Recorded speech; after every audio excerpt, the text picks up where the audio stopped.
Auscultation of the heart practice class. What is your name? I'm PATTEM TELIESHA, OMI 222.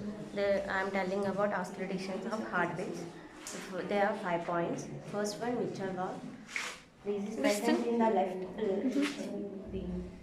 left mid clavicular line of fifth intercostal vein.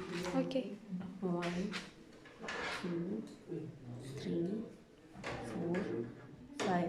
Inside 1.5 centimeter. And this mid-clavicular is line 5 intercostal space inside. Inside 1.5 Okay, centimeter. listen.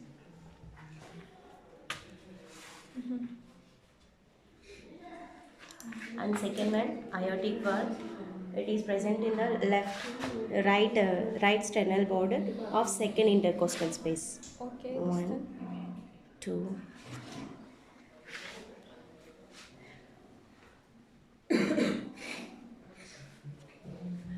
And third one, pulmonary valve. It is present left sternal border of second rib. 1, 2. Okay.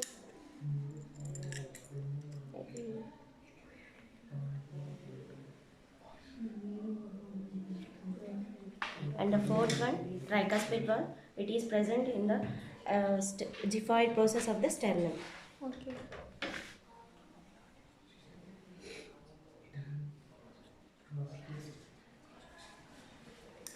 And the fifth one, Burkina Ebbs point. It is left sternal border of the third intercostal space. Okay. 1, 2, 3. Knee is the sternum. Okay. Okay, thank you so much.